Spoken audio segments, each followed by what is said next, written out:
They called him the help. They asked if he needed bus fare to get home. They wondered aloud if he knew how to use the salad fork. All while he sat there, dignified and silent, his MBA gathering dust and his net worth quietly eclipsing theirs. I'm the daughter who was written out of the will for loving a man my parents couldn't see past their prejudice to truly know. But what they never realized was that sometimes the person serving drinks at the country club might just be the one buying the country club next year. Before we jump back in, tell us where you're tuning in from. And if this story touches you, make sure you're subscribed, because tomorrow I've saved something extra special for you. My name is Olivia Harrington. I come from a family where legacy and lineage are discussed over breakfast as casually as other families might talk about the weather. The Harringtons have owned Harrington Financial Group for 4 generations, our name etched into the granite facade of buildings across Boston's financial district. I was raised to understand that our bloodline carried responsibilities, expectations, and most importantly, a carefully curated list of acceptable marriage prospects. I still remember the weight of the white linen napkin on my lap during my debutante ball. 17 years old, wearing a dress that cost more than some people's cars, my mother whispering names of suitable young men as they passed. "The Coleman boy is at Yale now," she'd murmur. "And the Whittington heir just made partner at his father's firm." Each name came with an unspoken dossier of family connections, inheritance prospects, and social standing. For years, I played my part perfectly, graduated from Wellesley with honors, took my place at Harrington Financial in wealth management, where I was groomed to eventually take over a division. Not the company, of course. That would go to my brother Preston, regardless of the fact that I consistently outperformed him in every measurable aspect of the business. But I accepted this as the natural order of things in our world. The Harrington way. Then I met Michael.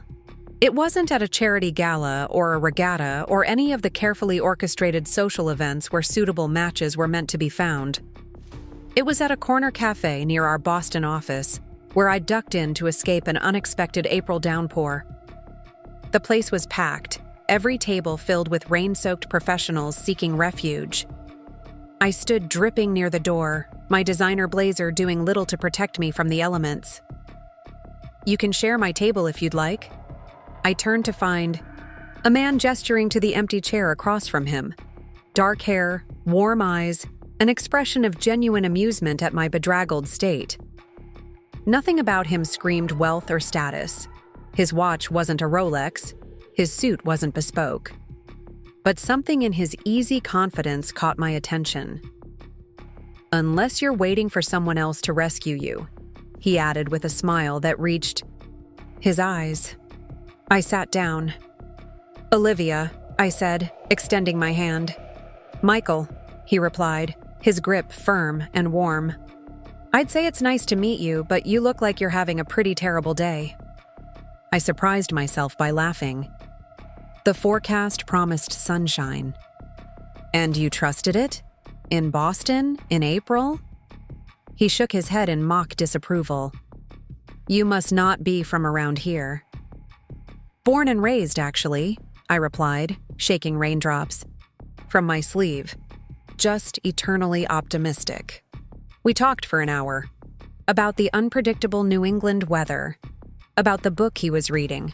About the best places to find authentic Italian food in the North End. Not once did he ask my last name or what I did for a living. Not once did I feel myself being mentally assessed for compatibility, connections, or financial potential. When the rain finally stopped, we exchanged numbers. No expectations, just the pleasant acknowledgement that we'd enjoyed each other's company. I walked back to the office feeling lighter than I had in months, though I couldn't have explained why. 3 days later, we met for dinner at a small Vietnamese restaurant tucked away on a side street I'd passed 100 times but never noticed. Michael greeted the owner by name, conversed briefly in what sounded like fluent Vietnamese, and we were led to the best table in the house. "You speak Vietnamese?" I asked, impressed. He nodded. "I spent 2 years there setting up microfinance. programs in rural communities. Language was a necessity, not an accomplishment. That's not what I expected. What did you expect? He asked, genuinely curious. I hesitated. I don't know, something more conventional. Ah. His smile was knowing. You mean something more traditionally impressive on a resume. I felt my cheeks warm. That's not what I meant. It's okay. Most people have expectations about what constitutes a successful career path. I've just never been particularly interested in meeting other people's expectations.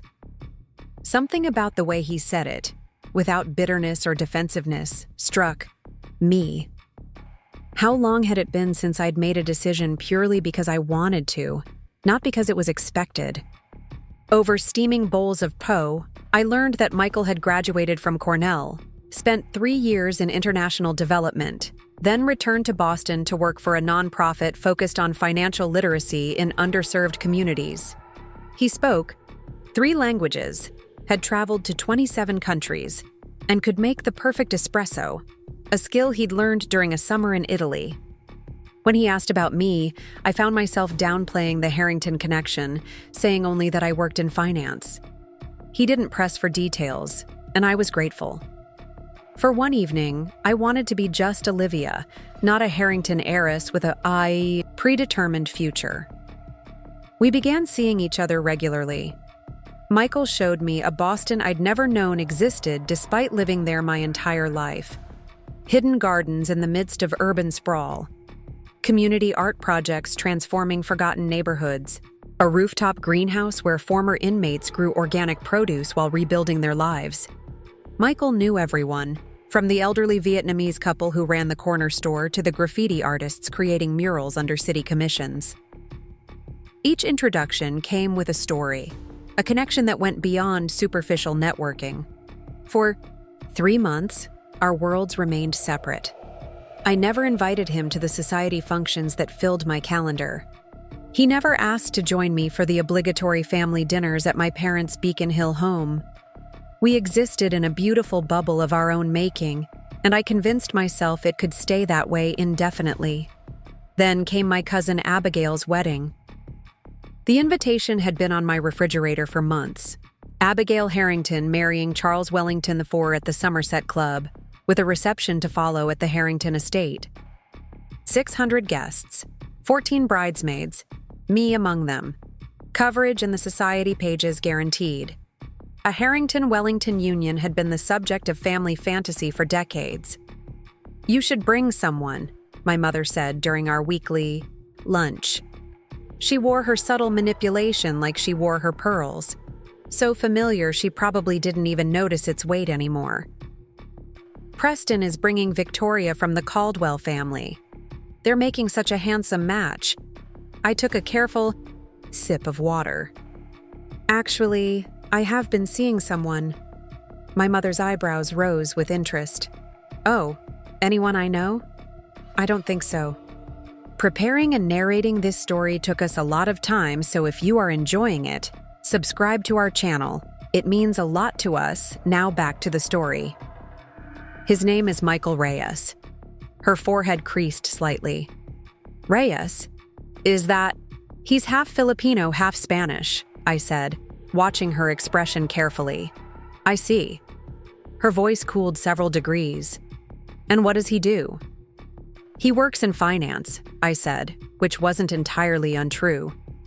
Financial literacy education was still finance, broadly speaking. Which firm? And there it was, the question I'd been dreading. The entry point to a categorization system my family had refined over generations. He runs programs for a nonprofit, the Boston Community Foundation. My mother set down her fork with deliberate precision. A nonprofit. How fulfilling for him. I recognized the tone. The same one she used when discussing my cousin Rebecca's phase of teaching in public schools before she finally came to her senses and married a hedge fund manager. He's brilliant, Mom. Cornell graduate, speaks multiple languages, has done amazing international work. I'm sure he's very nice, darling. She picked up her fork again, signaling the topic was closed. But perhaps not quite right for Abigail's wedding. You know how traditional the Wellingtons are. I felt something harden inside me, a small rebellion taking root. I'd like to bring him. My mother's smile remained fixed, but her eyes turned calculating. Well, if you insist, but perhaps you should bring him to dinner at the house first. Let your father meet him before such a public event? Which is how, 1 week later, Michael and I found ourselves driving through the wrought iron gates of the Harrington estate in Brookline. The sprawling Georgian mansion came into view, lights blazing from every window despite the early June sunset still painting the sky. So? Michael said, his tone light but his grip on the steering wheel betraying tension. This is what you meant by, my parents have a place in Brookline. I winced. I may have undersold it slightly. He laughed, but it held an edge. Olivia, there are countries smaller than your parents' front lawn. I'm sorry, I said, watching his profile in the fading light. I should have been more forthcoming. He pulled into the circular driveway, gravel crunching beneath the tires of his sensible Honda Civic. Next to my father's Bentley and my mother's Mercedes, it looked like it had taken a wrong turn. Why weren't you? He asked quietly. More forthcoming? I stared at the house, at the imposing columns and perfectly symmetrical windows. Because this? I gestured at the estate. Isn't who I am when I'm with you, and I was afraid that I'd see you differently, he finished. Or that I'd run screaming from whatever expectations come with dating a Harrington. Are you running screaming? I asked, trying to smile. Michael turned to face me fully, his expression serious. Olivia, I fell in love with you over pho in a tiny restaurant where the menus don't have English translations. I don't care about your last name or this house. I care about you, the woman who spends 20 minutes deliberating between two nearly identical shades of blue nail polish, who cries at commercials with puppies, who challenged me to a push-up contest on our third date. My throat tightened. You love me? Was that the only part of that speech you heard? He asked, his smile returning. It was the most important part, I whispered. He leaned across the console and kissed me gently. I love you. Harrington. Fortune and intimidating estate included, though not required. I kissed him back, clinging to the moment of perfect understanding before we had to face what waited inside. They're going to be difficult, I warned. I've negotiated with warlords. Over microfinance terms, he replied. I think I can handle dinner with your parents. I wanted to warn him that he was underestimating the situation. But Bradford, my parents' butler, had already appeared at the car door, expression carefully neutral as he took in Michael's Honda. Miss Harrington, he greeted me with a small bow. Your parents are waiting in the main drawing room. The house was exactly as it always was. Immaculate, imposing, temperature perfectly regulated, fresh flowers artfully arranged in crystal vases. Michael took it all in silently as we crossed the marble-floored entryway and followed Bradford down the main hall. I squeezed Michael's hand as we approached the drawing room doors. Remember, I love you regardless of what happens in there. His answering smile was confident. It's dinner, Olivia, not a trial.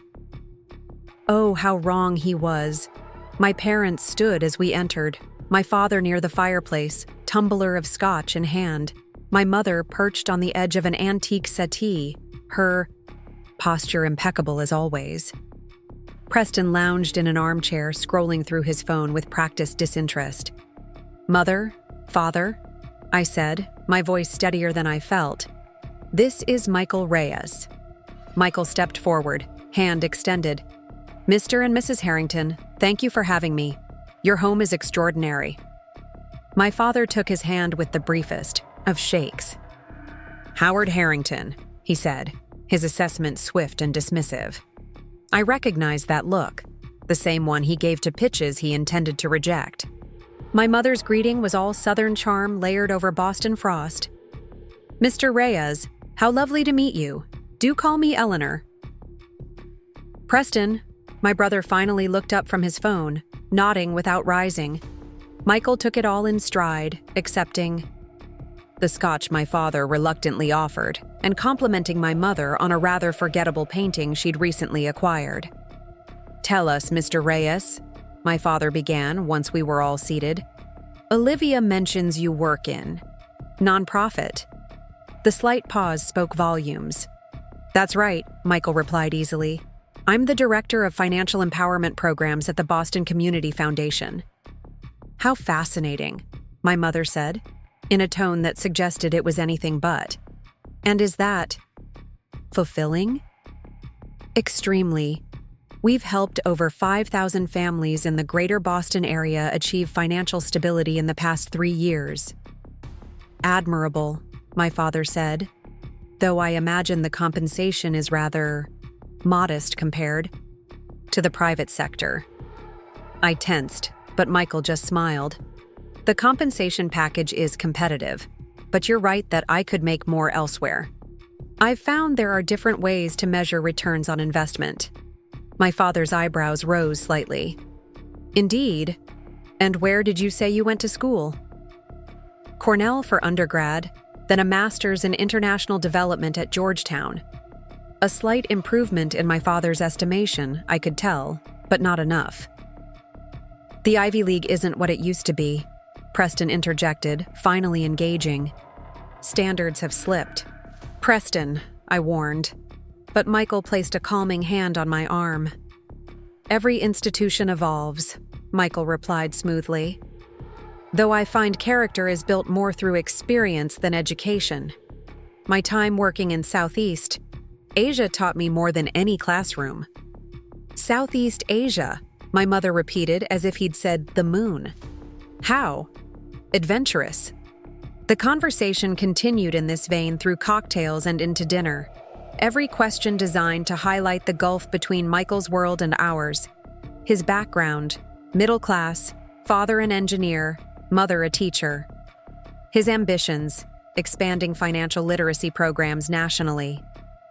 His politics, progressive, though he diplomatically avoided details. Each answer was met with polite disdain poorly disguised as interest. By dessert, the pattern was unmistakable.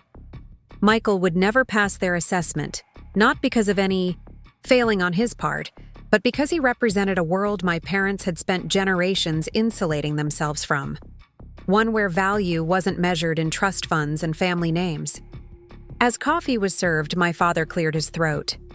"So, Mr. Reyes, what are your intentions with my daughter?" The table fell silent. Even Preston looked up from his phone. Michael set down his cup with deliberate calm. "I intend to continue, making her happy for as long as she'll let me." "Happiness is fleeting," my father replied. "The Harrington name and all it represents is permanent. Olivia has responsibilities beyond momentary personal satisfaction." "Dad," I began, but Michael spoke over me. "With all due respect, Mr. Harrington, if you're asking if I'm planning to ask Olivia to marry me, that's a conversation I'll have with her first, not with you." My father's face flushed. "You misunderstand your position, young man. The Harrington legacy spans generations. We don't simply allow anyone to walk in and claim a place in it." "I'm not interested in claiming anything," Michael replied, his tone still measured but with an undercurrent of steel I'd never heard before, except perhaps Olivia's hand if she'll have me. "The Harrington legacy is yours to maintain. Olivia and I will build our own." Preston snorted. "On a nonprofit director's salary? Good luck with that." I stood suddenly, my chair scraping across hardwood. "That's enough." My father turned to me, surprised by my outburst. "Olivia, sit down. We're simply having an honest conversation about realities." "No, you're being deliberately cruel to someone I care about," I said, my voice shaking. Oh. Michael has shown nothing but respect tonight while this entire dinner has been an exercise in condescension. "Olivia," My mother's voice held warning. "You're making a scene." "I'm making a choice," I corrected her. "Michael, are you ready to go?" He stood, placing his napkin neatly beside his half-eaten crème brûlée. "Thank you for dinner, Mr. and Mrs. Harrington. The food was excellent." My father didn't rise, just stared at me with cold disappointment. "If you leave with him now, Olivia, you should understand what you're walking away from." I met his gaze unflinchingly. I think I understand exactly what I'm walking away from, and what I'm walking toward. My mother's composure finally cracked. "Don't be dramatic, Olivia. No one is asking you to end this dalliance. We're simply suggesting you consider appropriate boundaries. There's a difference between dating someone and bringing them into family matters." "You mean there's a difference between someone you consider good enough for a fling and someone you consider good enough to marry?" I clarified. "Well, I disagree with your assessment." "Olivia," my father's tone held warning. "We're leaving," I said firmly, taking Michael's hand. "I'll see you at Abigail's wedding." My father's expression hardened. "No, you won't. Not if you continue this relationship. Consider your invitation rescinded." The words hit like a physical blow. Abigail was more sister than cousin to me. To be excluded from her wedding was a public declaration of family rupture. "Howard," my mother murmured, seemingly surprised by the escalation, "I won't have the Wellingtons witness this." "Rebellion," my father continued. "Choices have consequences, Olivia. It's time you learned that." I stood frozen, the enormity of the moment washing over me. This wasn't just about a wedding invitation. This was the beginning of excommunication. Michael squeezed my hand gently, grounding me. "Mr. Harrington," he said, his voice remarkably composed. "I understand family legacy is important to you, but surely your daughter's happiness should factor into that legacy."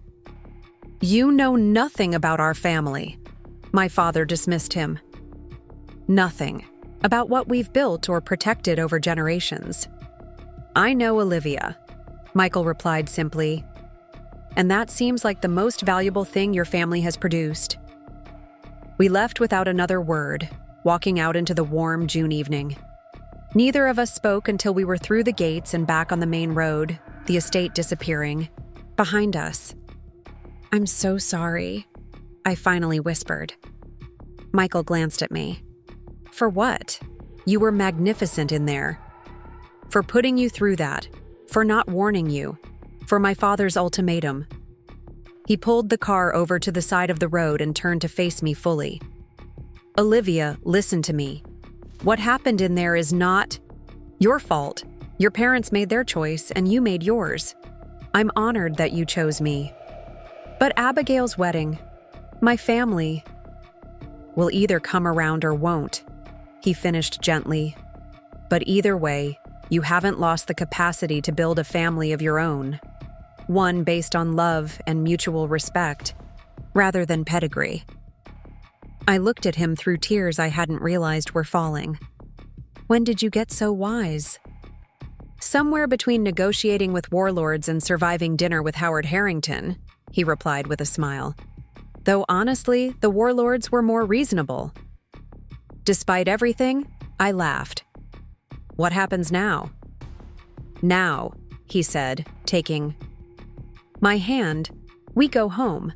Tomorrow we wake up and live our lives on our terms. And every day after that, we build something that matters. To us." I leaned across the console and kissed him, letting go of the weight of expectations I'd carried for 28 years. "I love you," I whispered against his lips. "I love you too," he replied. Harrington fortune not required. What I didn't know then, what neither of us could have possibly imagined, was just how prophetic those words would prove to be. But that's getting ahead of the story. Because sometimes the person your family dismisses as beneath you is exactly the one who will rise beyond all expectations. Sometimes the company your father built with ruthless precision becomes vulnerable in ways he never anticipated. And sometimes the daughter written out of the will finds herself holding the keys to the kingdom after all. But first, we had to survive the fallout. And trust me, Howard Harrington was just getting started. The next morning, I woke to 17 missed calls and 23 text messages. The Harrington damage control machine was fully operational. My mother's texts oscillated between guilt, "I can't believe you'd hurt us like this," and bargaining, "Just come home and we'll discuss this rationally." Preston's lone message was characteristically blunt, "You're making a mistake that will cost you everything." Only Abigail's messages held genuine concern. "Liv, what happened? Aunt Eleanor says you won't be at the wedding? Please call me." I sat on the edge of my bed in my apartment, modest by Harrington standards but still a luxury 2-bedroom in Back Bay, and scrolled through the digital aftermath of last night's rebellion. Michael was in the kitchen making coffee, giving me space to process. When I finally emerged, he handed me a steaming mug without comment, his eyes asking the question he was too considerate to voice. "They're in full crisis mode," I said, settling onto a bar stool at my kitchen island. "You'd think I'd announced plans to leak family secrets to the press instead of just dating someone they don't approve of." Michael leaned against the counter, opposite me. "What's your next move?" I considered the question. In the Harrington playbook, there was only one acceptable response to paternal ultimatums: capitulation, followed by appropriate contrition. The fact that I had left rather than acquiesced had already broken the script. What came next was uncharted territory. "I need to call Abigail," I decided. "She shouldn't hear about this secondhand." The call was brief, but painful. Abigail was torn between family loyalty and genuine affection for me. "Uncle Howard is on the warpath," she admitted. "But it's my wedding, Liv. I want you there." "Not enough to defy him, though," I said, the hurt evident in my voice. Her silence was answer. "Enough. It's okay, Abby, I understand. You have enough stress without adding family drama." "Will you be okay?" she asked, her voice small. "I'll be fine," I assured her, not entirely believing it myself. "Congratulations on your marriage. I hope it brings you everything you want." After hanging up, I turned to find Michael watching me, concern etched on his face. "I'm uninvited from the social event of the season," I attempted a light tone. "My mother will have to explain my absence to 300 of her closest friends. The shame may actually kill her." Michael didn't smile. "This isn't a joke, Olivia. They're trying to isolate you, force you back into line." "I know," I admitted, the reality settling heavy on my shoulders. "The question is, what do I do about it?" "What do you want to do?" It was such a simple question, yet one I'd rarely been asked in my life. What did Olivia Harrington want, independent of family expectations or social consequences? "I want to live my life without constantly calculating how every decision affects the Harrington name," I said slowly. "I want to love who I love without an evaluation of their pedigree. I looked up at him, the realization crystallizing. I want to be free." Michael crossed the kitchen and took my hands in his. "Then be free, Olivia. It won't be easy. They'll use every tool they have, guilt, money, social pressure, to bring you back under control. But you can choose a different path. Even if it means losing everything? Is it really everything?" he challenged gently. "Or just the things they've taught you to value?" The question lingered as I prepared for work. Harrington Financial Group, my family's company, my professional identity. Would that be the next casualty of my rebellion? I got my answer 3. Hours later, when my father's executive assistant appeared at my office door, her expression carefully neutral. "Ms. Harrington, your father would like to see you in the executive suite." The executive floor of Harrington Financial Group occupied the top story of a glass tower in downtown Boston, offering panoramic views of the harbor. My father's corner office was larger than some apartments I'd seen, decorated in masculine tones, of burgundy and navy, with oil paintings of stern-faced Harrington patriarchs watching from the walls. He was standing at the window when I entered, hands clasped behind his back, surveying the city like a general overlooking his domain. "Close the door, Olivia," he said without turning. I did as instructed, then stood waiting.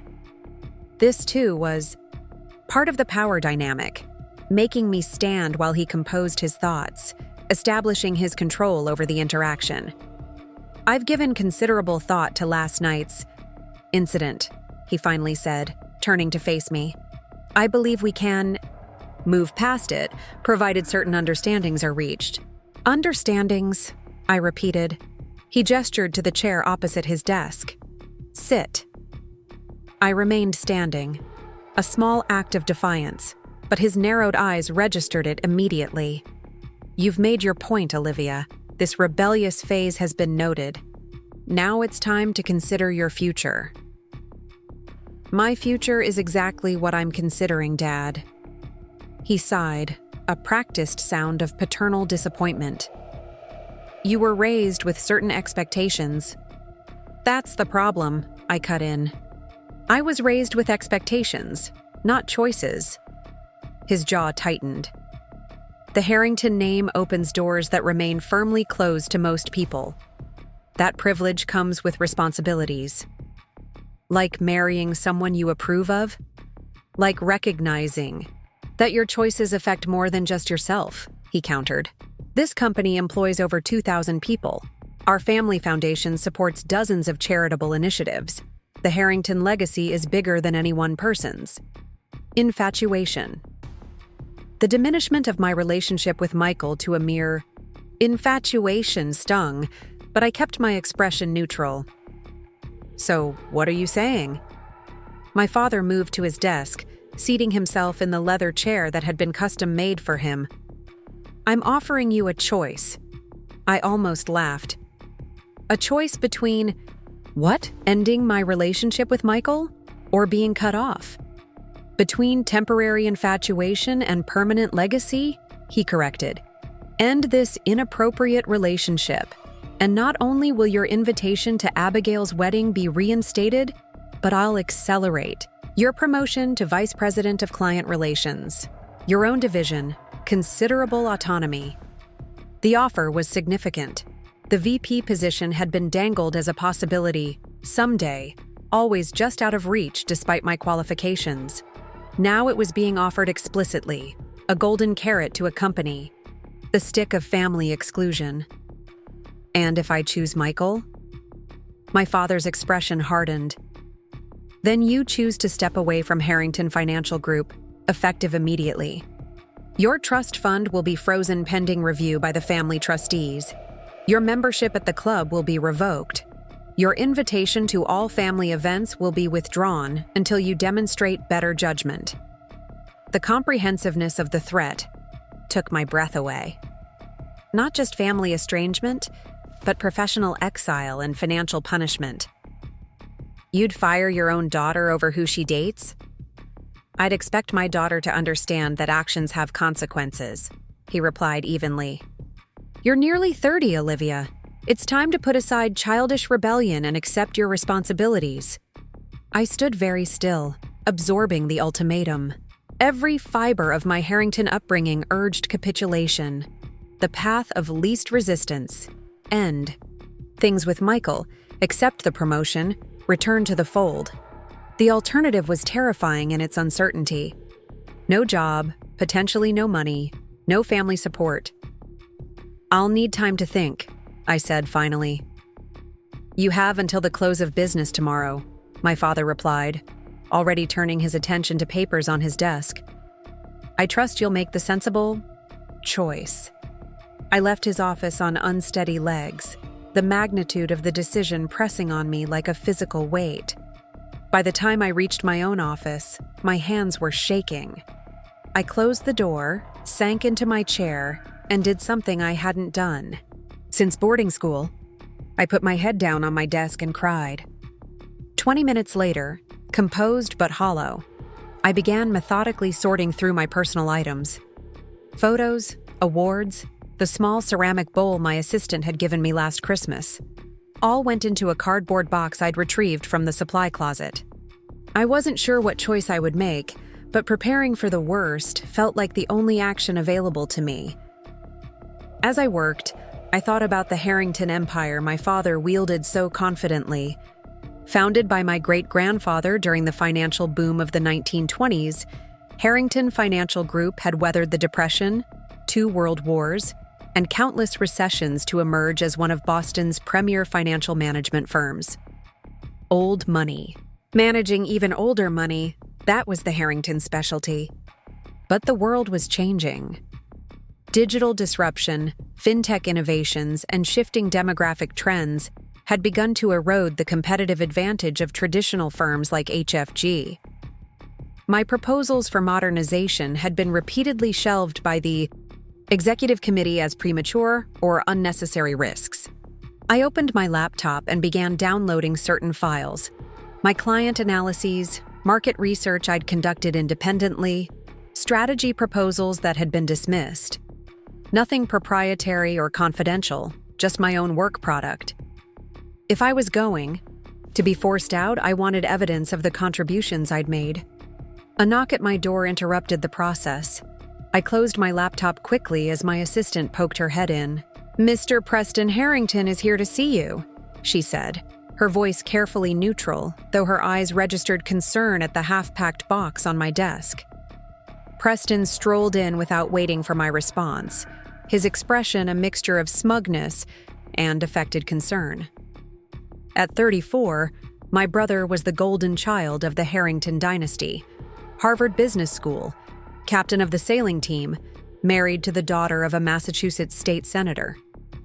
The fact that his investment strategies were consistently more conservative than profitable was overlooked in light of his impeccable credentials. "Packing already?" he asked, eyeing the box. "That was quick. I thought Dad gave you until tomorrow." "I haven't made any decisions," I replied coolly. "I'm just preparing for possibilities." Preston settled into the chair opposite my desk without invitation. "Come on, Liv. We both know how this ends. You make a show of independence, Dad makes a show of authority, then everybody compromises and goes back to normal. Why drag it out?"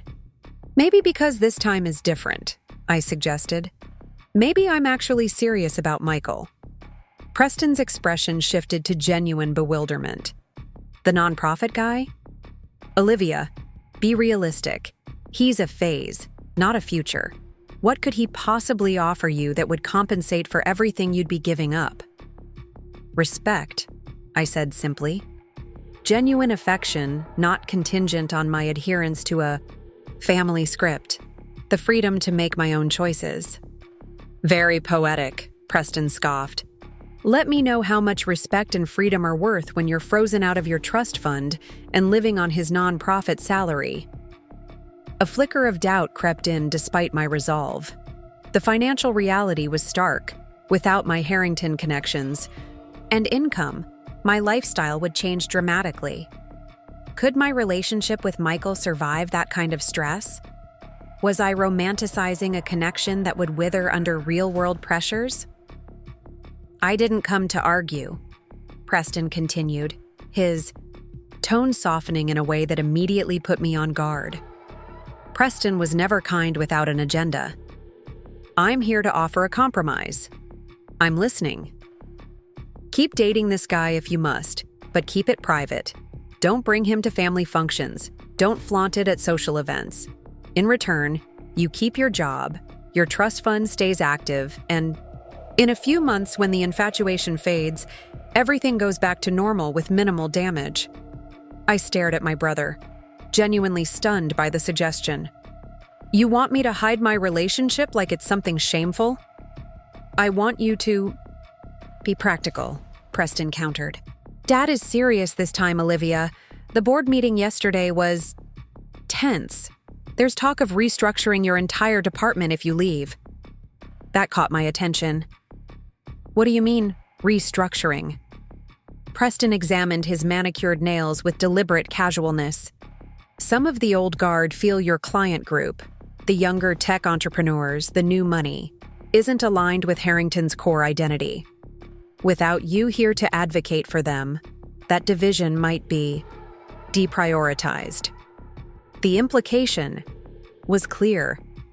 The clients I'd worked so hard to bring in, innovative startups, women entrepreneurs, next-generation wealth creators who didn't fit the traditional Harrington client profile, would be systematically sidelined or pushed out entirely. My work would be undone. That's vindictive, I said quietly.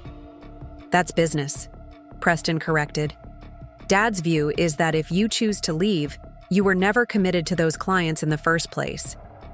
I felt a surge of anger so intense it momentarily blotted out my anxiety. Those clients trust me. They came to Harrington because of the relationships I built. Then stay and protect those relationships, Preston urged. Keep your personal life personal. It's not that complicated. He stood, straightening his bespoke suit jacket. Think about it, Liv. Not just what you'd be giving up, but who you'd be letting down.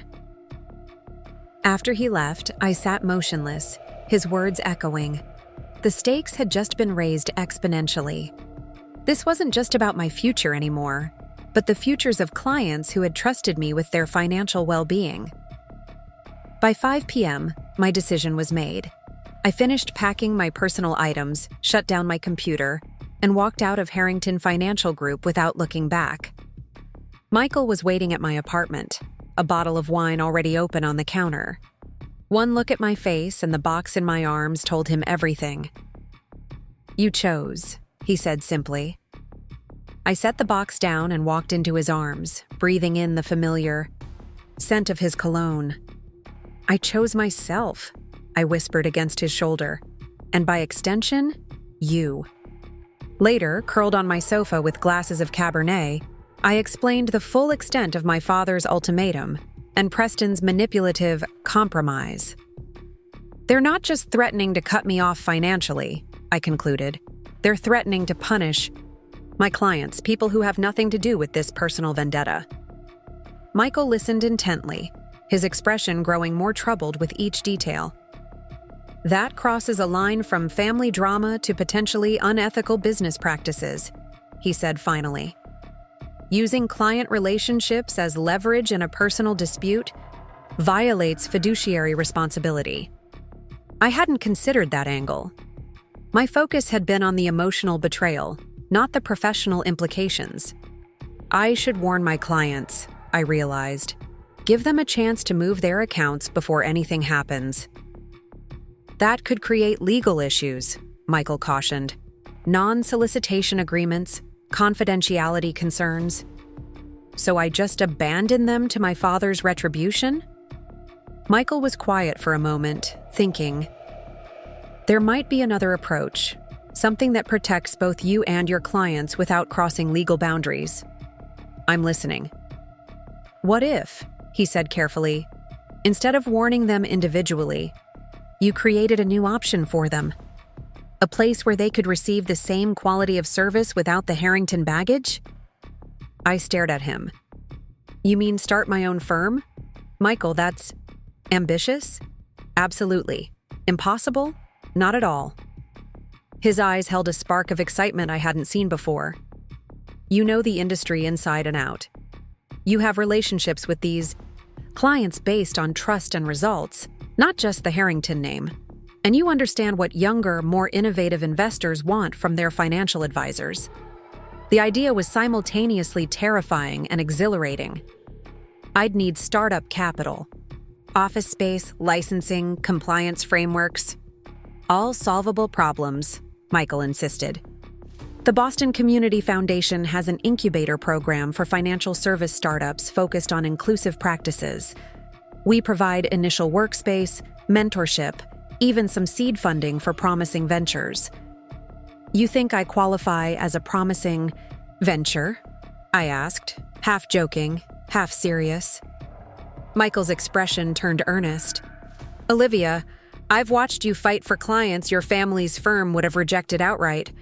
I've heard you talk about wealth-building strategies for communities traditionally excluded from financial services. Yes, I absolutely think you qualify.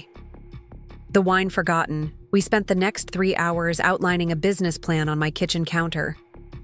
By midnight, Horizon Financial Partners existed as a concept, with a mission statement focused on progressive wealth management for next-generation entrepreneurs and traditionally underserved communities. I went to bed that night with a curious sensation of lightness. I had lost my family, likely my inheritance, and my career as I'd known it. Yet somehow, I felt freer than I had in years. The next morning, I called my father's office promptly, at 9 a.m. His assistant put me through immediately. Olivia? He greeted me, his tone indicating he expected capitulation. I trust you've made the sensible decision. I have, I replied calmly. I'm declining your offer. I won't be returning to Harrington Financial Group under the conditions you've outlined. The silence on the line stretched for several seconds. I see, he finally said, his voice cold. Then I assume you understand the consequences. I do. I'll have my security badge couriered to HR this afternoon. Please have them send any final paperwork to my personal email address. You're making a grave mistake, he warned. One that will have lasting implications for your future. That's possible, I acknowledged, but it's my mistake to make. After hanging up, I sent a carefully worded email to my assistant, explaining that I had decided to pursue other opportunities and would not be returning to the office. I asked her to pack any remaining personal items and arrange for their delivery to my apartment. Then I called Abigail. She answered on the first ring, her voice cautious. It's official, I told her. I've been excommunicated from the Harrington dynasty. Oh, Liv, she sighed. Uncle Howard is livid. The whole family is talking about it. I'm sure they are.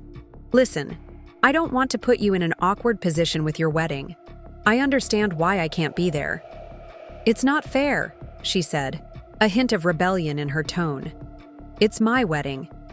I should be able to invite who I want. Abby, we both know it's never been that simple in this family. I could talk to Charles. Maybe he could... No, I cut her off gently. Don't start your marriage by creating conflict with your in-laws and my parents. This is my choice, my consequence. After a few more minutes of commiseration, we said goodbye with promises to meet privately after she returned from her honeymoon. Whether that would actually happen, given the family dynamics, remained to be seen. The rest of the day passed in a blur of activity. I called the Boston Community Foundation and scheduled a meeting with their incubator program director. I researched regulatory requirements for independent financial advisors. I drafted a business plan more detailed than our midnight brainstorming session. Michael returned from work that evening to find my apartment transformed into a makeshift office, with papers spread across every surface and my laptop open to a half-completed application for the incubator program. I see you've been busy, he remarked, surveying the chaos. If I'm going to do this, I'm going to do it right, I said, not looking up from the financial projections I was revising. The Harrington name opened doors for me, but I damn well earned my place once I got through them. I know this business, Michael. I know what works and what doesn't. He sat beside me on the sofa, gently closing my laptop. I don't doubt your abilities for a second, he said. But maybe take a breath? You've just made a life-altering decision.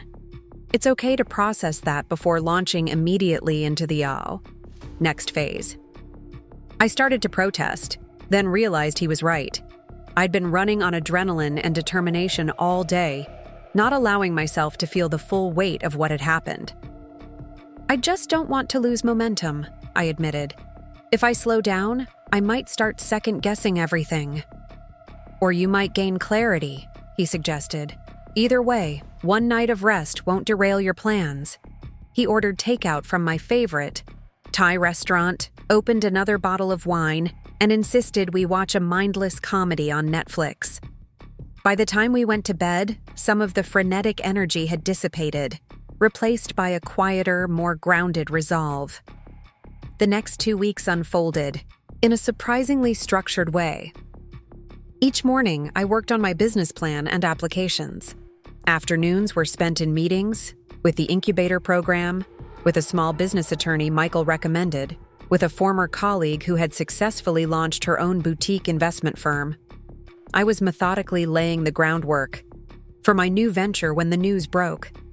I might have missed it entirely if Preston hadn't called, his voice tight with barely contained fury. "Did you know about this?" he demanded without preamble. "Know about what?" I was genuinely confused. "The Morgan bid," he snapped. "Don't play dumb, Olivia." "Preston, I have no idea what you're talking about." He paused, apparently reassessing. Morgan Capital Partners just announced an unsolicited bid for Harrington Financial Group, 15% above market value.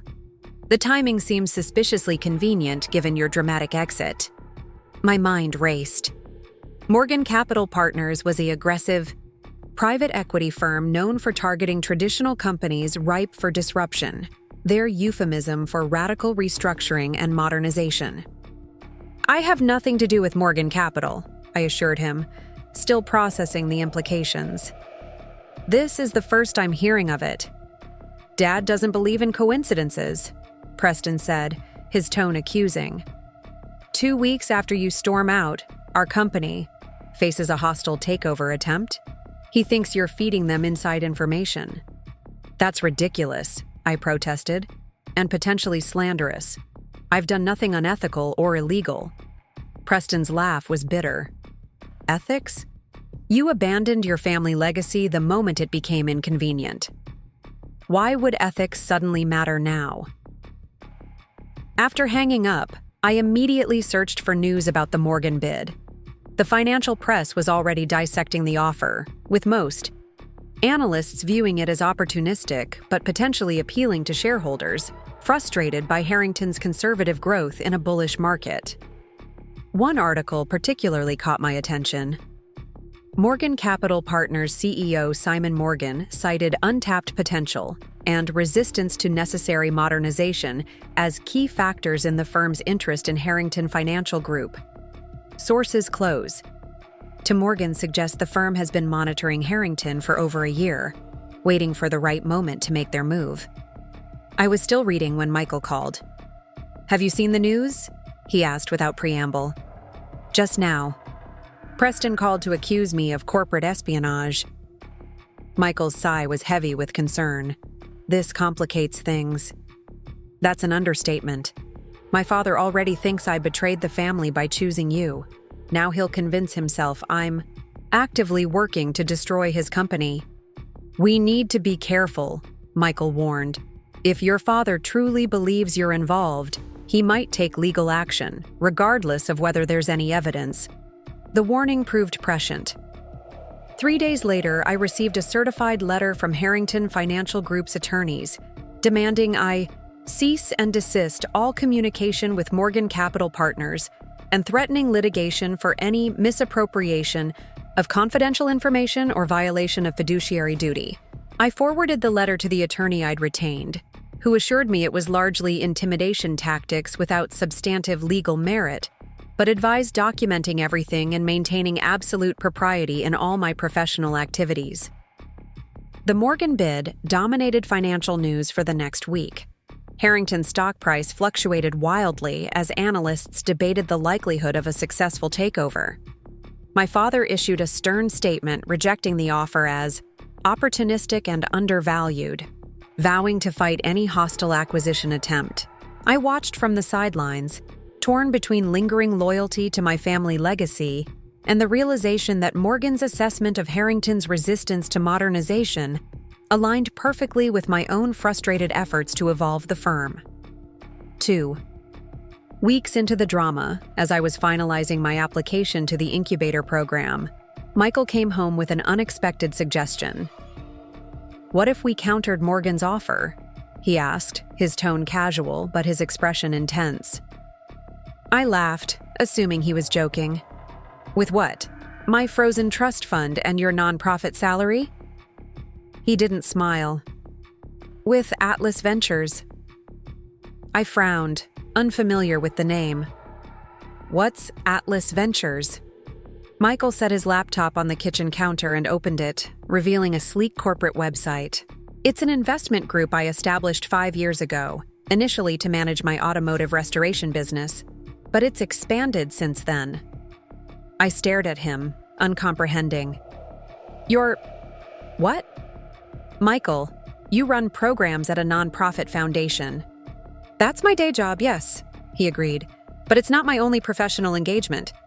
He turned the laptop toward me, showing page after page of corporate holdings, investment strategies, and an impressive portfolio of acquisitions and turnarounds.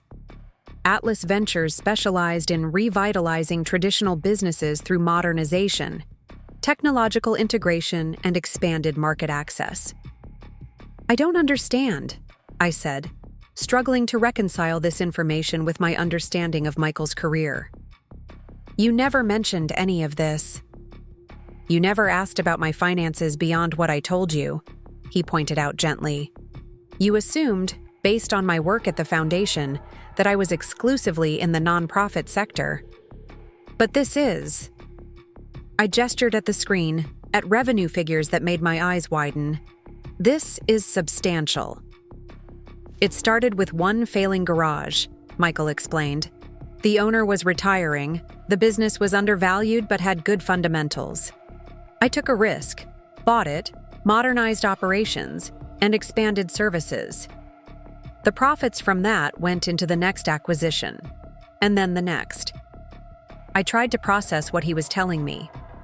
So all this time, when my family was dismissing you as some idealistic do-gooder without business acumen, I was building a business group that now manages over $300 million in assets, he finished.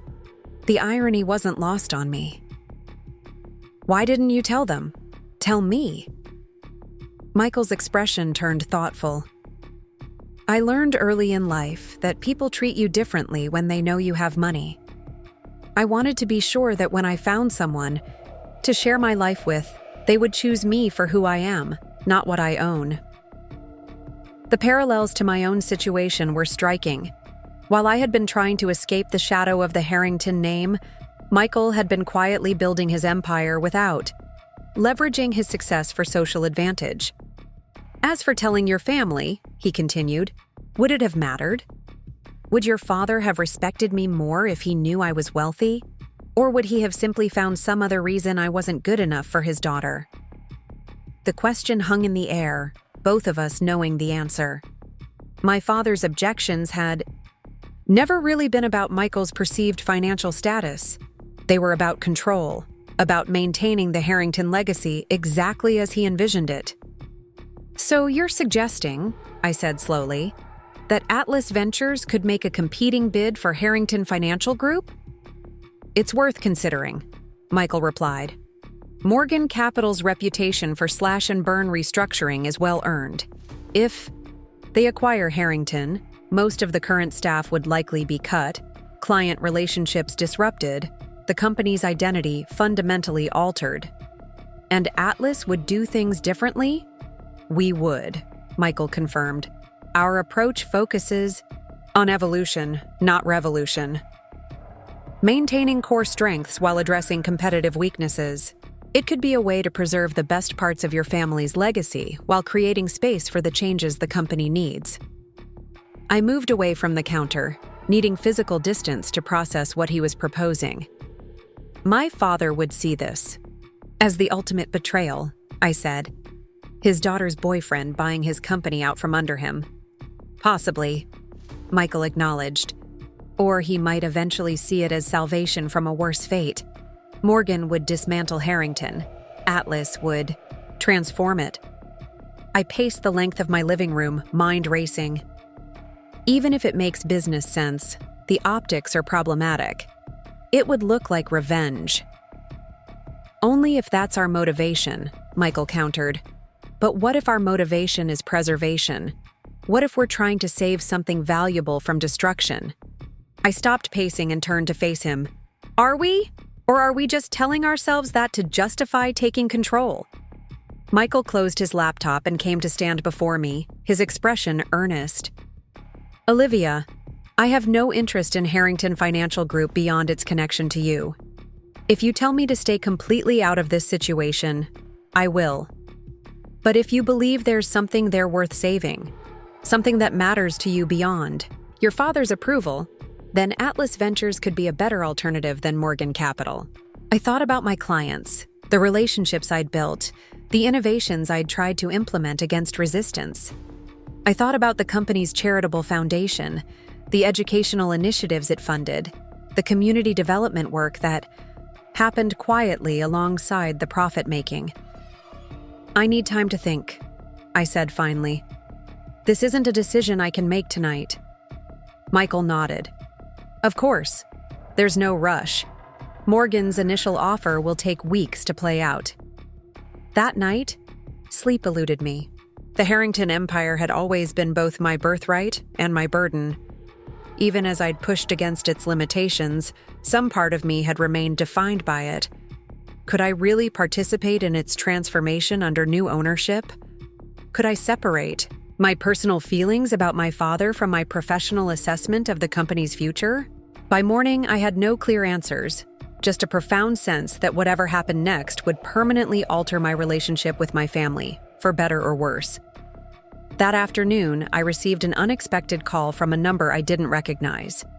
The woman on the line introduced herself as Elena Vega, Chief Strategy Officer at Morgan Capital Partners. Ms. Harrington, she began, her tone professional but warm. I hope I'm not interrupting. I wanted to reach out personally, given your former role at Harrington Financial Group.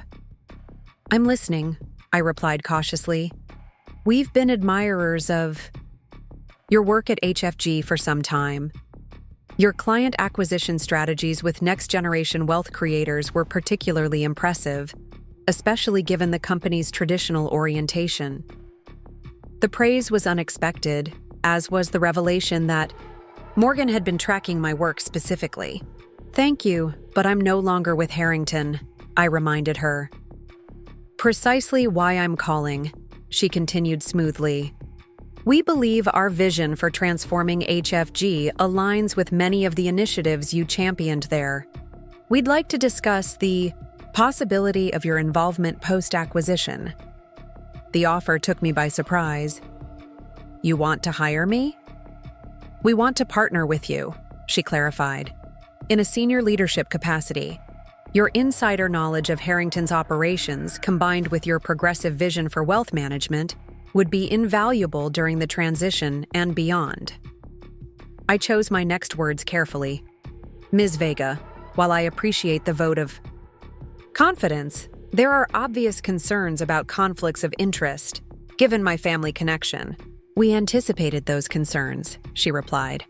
We're prepared to implement strict ethical firewalls and recusal protocols for any decisions involving your family members.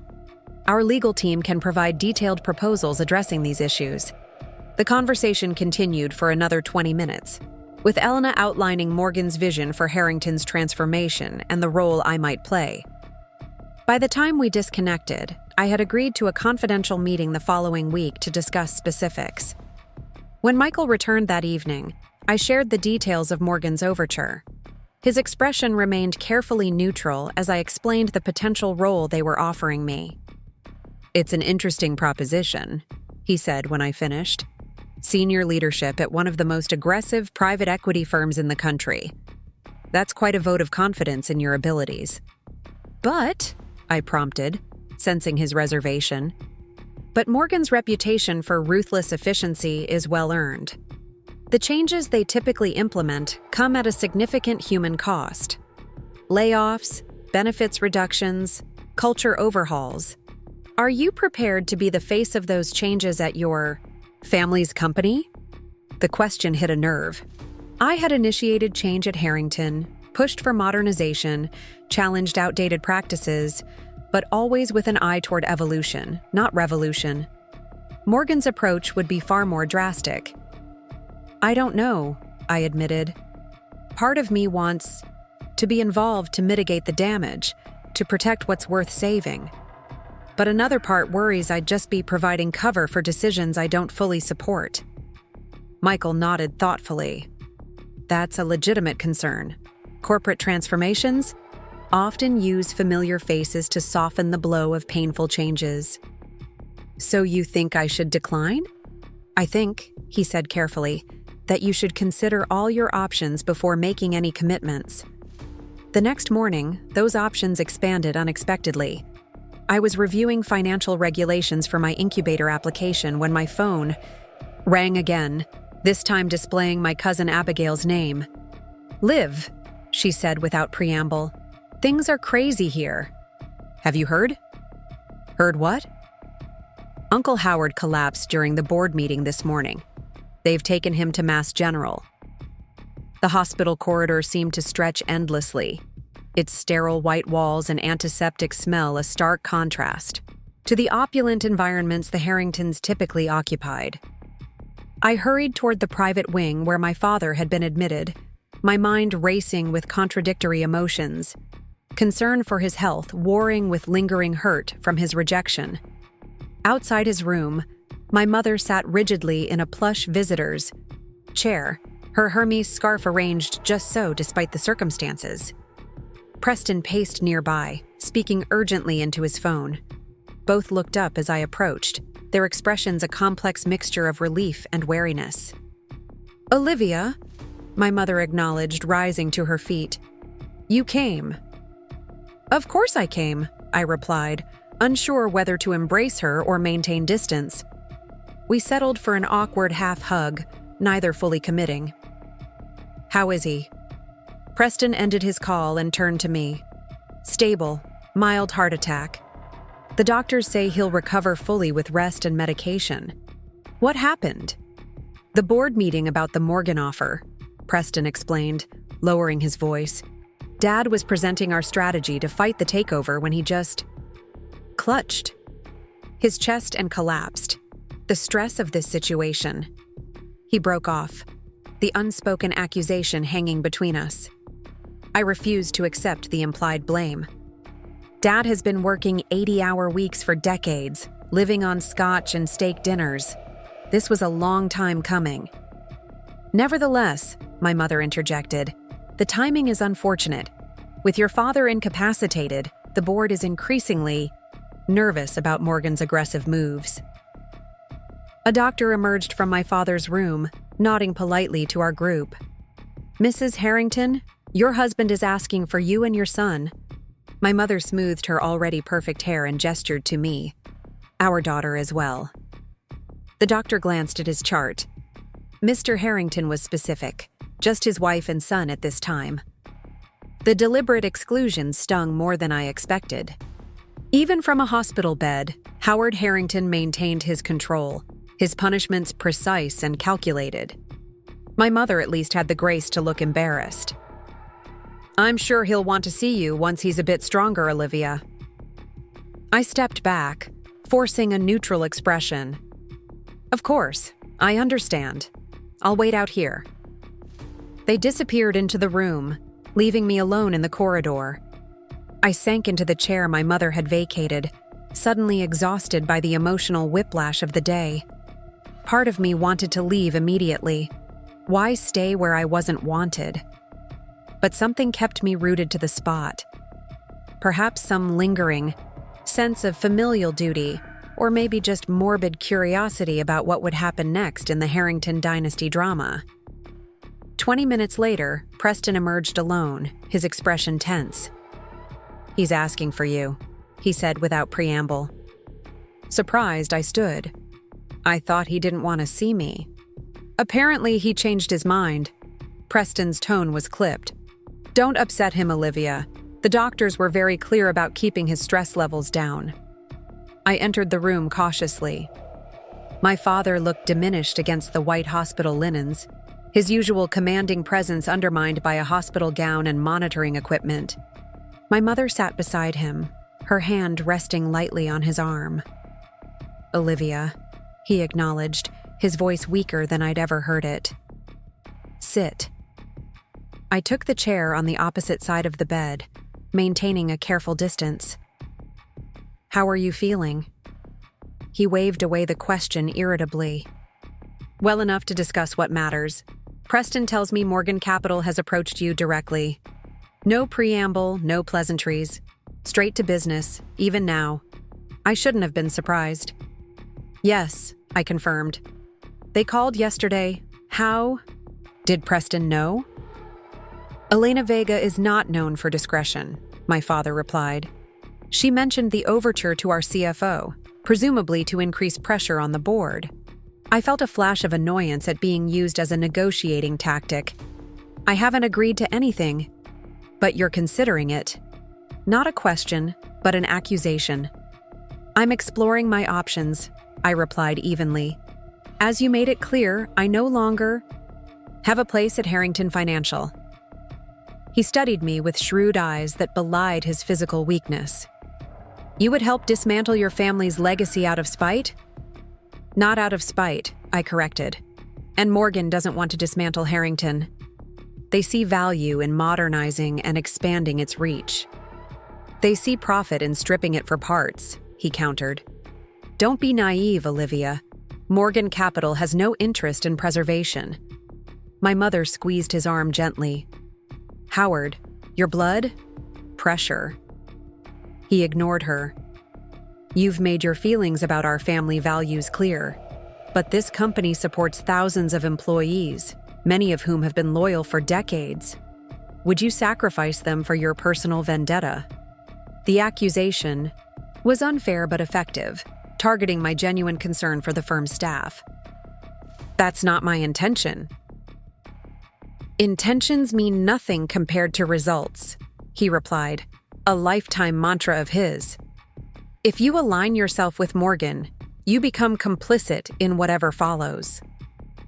I felt myself being maneuvered, as I had been throughout my life, by Howard Harrington's particular blend of guilt, obligation, and moral certainty. But something had changed in me these past weeks. The emotional strings he was pulling no longer connected to their usual anchors. "What exactly are you asking of me?" I said directly. His expression shifted, recognizing my new resistance to his usual tactics. "Decline Morgan's offer, publicly. It would significantly undermine their position if a Harrington, particularly one they're courting, rejected their approach on principle." "And in exchange?" A flicker of surprise crossed his face, quickly masked. Howard Harrington wasn't accustomed to negotiating with his children. "We can discuss your potential return to the firm after this situation is resolved," he offered, his tone suggesting a generous concession. "Under what conditions?" I pressed. "The same ultimatum as before? End my relationship with Michael or be excluded from both family and business?" My mother intervened, her tone placating. "Olivia, this isn't the time." "It's exactly the time," I countered. "Dad is asking me to help protect the family business after making it abundantly clear that I'm no longer considered family." My father's jaw tightened, the heart monitor beside him registering a slight increase in his pulse. "Your choice has consequences, Olivia. That hasn't changed." "Then we have nothing further to discuss." I stood, steadier than I felt. "I hope you recover quickly, Dad. Despite everything, I wouldn't wish ill health on you." His voice stopped me at the door. "Morgan Capital will contact you again, with a more substantive offer. When they do, remember what truly matters." Turned back briefly. "That's exactly what I'm trying to do." Outside in the corridor, Preston was waiting, his expression a mixture of anger and calculation. "What did he say to you?" "Nothing that changes anything," I replied, moving past him toward the elevators. He followed, catching my arm. "Listen to me, Olivia. This situation is bigger than your romantic rebellion. The entire future of Harrington Financial is at stake." "I'm aware." "Are you? Because from where I stand, you seem determined to burn down everything our family has built because Dad hurt your feelings." I pulled my arm free. "This isn't about hurt feelings, Preston. It's about recognizing that the Harrington way isn't the only way. Maybe it's not even the best way anymore. So, you'll help Morgan dismantle us? I haven't decided what I'm going to do, I said honestly. But I won't be emotionally blackmailed into protecting a family that discarded me the moment I showed independence. Preston's expression hardened. Then whatever happens next is on your conscience, not mine. I left the hospital with a curious sense of clarity. The familiar patterns of Harrington manipulation, the guilt, the appeals to legacy, the subtle threats, were finally visible to me as the control mechanisms they'd always been. My father's health crisis was genuine, but his approach to resolving the business crisis remained unchanged. Leverage every emotional connection, exploit every obligation, maintain control at all costs. Michael was waiting at my apartment, concern evident in his expression as I recounted the hospital confrontation. "Your father is a master strategist," he observed. "Even from a hospital bed, he's playing multiple angles." "It's all he knows," I agreed, kicking off my shoes and curling up on the sofa. The sad thing is, part of me still wants his approval. How pathetic is that? After everything, some piece of me still hopes to hear him say, "Well done, Olivia." Michael sat beside me, his arm warm around my shoulders. "It's not pathetic, it's human. We're wired to seek parental approval, even when the parents in question don't deserve that power." The problem is, he's not entirely wrong about Morgan, I admitted. Their track record with acquisitions is aggressive. Staff reductions of 30 to 40% aren't uncommon. The Harrington name might survive, but the company culture would be gutted. So where does that leave you? I considered the question carefully. Caught between options I don't fully embrace. Help Morgan and potentially harm people I care about. Help my father and validate his manipulative behavior. Or stay completely out of it and watch from the sidelines, knowing I might have made a difference. There is another option, Michael reminded me gently. Atlas Ventures could still present an alternative approach. The idea hung between us, tempting but complicated. If my father sees Morgan as the enemy, I said slowly, he'd see Atlas as the usurper, especially once he learns about our relationship. Probably, Michael agreed. But the board might see things differently, especially if they're concerned about Morgan's intentions. A credible alternative could be appealing. I turned to face him directly. Would Atlas really be interested in Harrington Financial? Objectively, as a business acquisition, not just as a favor to me? Objectively, yes, Michael replied without hesitation. Harrington has an exceptional client list, a strong reputation in traditional wealth management, and untapped potential in emerging markets. With the right modernization strategy, its value could increase significantly within 3 to 5 years. The analytical assessment was reassuring. Whatever personal drama surrounded the situation, the business case needed to be sound. If, and it's still a big if, we pursued this, I said cautiously. How would it work? Logistically, financially, structurally? Michael outlined a potential approach. Atlas Ventures would make a competing offer slightly above Morgan's bid. The offer would emphasize continuity and gradual transformation rather than immediate restructuring. The pitch to the board would focus on preserving Harrington's core identity while evolving its capabilities. And my role? I asked. I can't be directly involved without creating obvious conflicts of interest. You'd have no formal role during the acquisition process, Michael confirmed. Ethically, you'd need to maintain complete separation.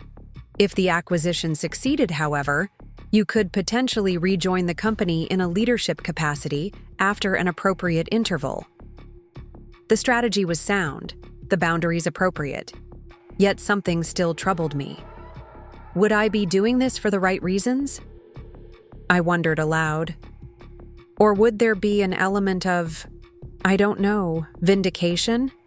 Showing my father that I could affect the company's future despite his attempts to exclude me? Michael considered this seriously. Only you can answer that. But I'd suggest that mixed motivations are normal in complex situations. The question isn't whether your motivations are perfectly pure, but whether the outcome would be genuinely beneficial. I spent the next day researching both Morgan Capital and Atlas Ventures more thoroughly, comparing their past acquisitions, management approaches, and post-takeover results. The contrast was clear. Morgan prioritized immediate profitability through aggressive cost-cutting, while Atlas focused on strategic growth through modernization and targeted expansion. By evening, I had reached a decision. Let's meet with your team at Atlas, I told Michael. I want to understand exactly what their vision for Harrington would be before committing to anything. The meeting was arranged for the following afternoon, at Atlas Ventures' discrete offices in a renovated industrial building on the outskirts of Boston's financial district. I was struck by the contrast with Harrington's traditional oak-paneled headquarters. Atlas's space was open, modern, with glass-walled meeting rooms and collaborative workspaces. Michael introduced me to his core team: Grace Chen, Chief Operating Officer, Darius Williams, Chief Investment Officer, and Layla Patel, Chief Strategy Officer. All were accomplished professionals in their late 30s or early 40s, with backgrounds spanning traditional finance, tech startups, and international business. Olivia is here as a potential strategic consultant, Michael explained, establishing the boundaries of my involvement. Given her family connection to Harrington Financial, she'll have no formal role in any acquisition process, but her insights into the company could be valuable for our preliminary assessment. The team presented their initial analysis of Harrington Financial Group, highlighting both strengths and vulnerabilities. Their understanding of the company was impressively detailed, identifying operational inefficiencies I had observed firsthand, but also recognizing core competencies that deserved preservation. Our approach would focus on 3 areas, Layla explained, bringing up a presentation on the wall screen. First, technological modernization. Harrington's back-end systems are at least a decade behind industry standards. Second, market expansion, leveraging the firm's excellent reputation with traditional clients to extend services to emerging wealth sectors. Third, talent development, building on the company's experienced staff while introducing new expertise in digital finance and alternative investments. What about staffing levels? I asked, thinking of my father's warning about layoffs.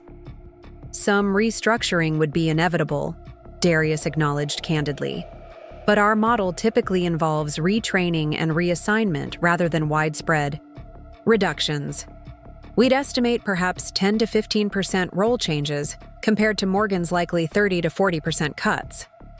The presentation continued for nearly 2 hours, with the team fielding my increasingly detailed questions about everything from client retention strategies to compensation structures. What impressed me most was their willingness to acknowledge unknowns and areas needing further analysis, a refreshing change from my father's approach of projecting absolute certainty regardless of the facts. When the formal presentation concluded, Michael suggested I speak with the team alone, removing himself to eliminate any concern about undue influence. In his absence, I asked the question that concerned me most. Be honest with me, I said, looking at each team member in turn. How much of Atlas's interest in Harrington is driven by Michael's personal connection to me? I need to know if this is a sound business decision or a favor to the boss's girlfriend. Grace Chen answered first, her expression serious. Michael flagged Harrington as a potential acquisition target 6 months ago, long before the Morgan offer emerged. Your personal connection may have accelerated our timeline, but it didn't create our interest. In fact, Darius added, we initially advised against pursuing Harrington because of the potential conflict of interest once Michael mentioned your relationship. It was only after Morgan's bid created an urgent situation that we reconsidered. Their candor was reassuring. This wasn't simply Michael trying to rescue me or score points against my family. It was a genuine business opportunity that happened to intersect with our personal lives. If Atlas were to succeed in acquiring Harrington, I asked, what guarantees would exist regarding the implementation of the approach you've outlined? How would current employees and clients be protected from a post-acquisition shift toward more aggressive restructuring? Layla leaned forward. We'd include specific covenants in the acquisition agreement regarding retention, retraining, and operational transitions. These would be legally binding commitments, not just good intentions. By the time I left Atlas's offices 3 hours later, I had a comprehensive understanding of their acquisition strategy and a growing conviction that their approach offered the best future for Harrington Financial, not just for the name on the building, but for the people who worked there and the clients they served. Michael was waiting at a nearby cafe, deliberately maintaining his distance during my independent evaluation of his team's proposal. Well, he asked as I joined him, a cup of coffee already waiting for me. What's your assessment? They're impressive, I admitted. Thorough, thoughtful, and remarkably transparent about both opportunities and challenges. And your decision? I took a careful sip of coffee, organizing my thoughts. I won't actively participate in Atlas's acquisition efforts. The ethical complications are too significant, but I won't oppose them either. If the board asks for my opinion, I'll give an honest assessment of both Morgan and Atlas as potential buyers. Michael nodded, accepting my boundaries. Fair enough. And what about Morgan's overture to you? I'll meet with them as planned, I decided.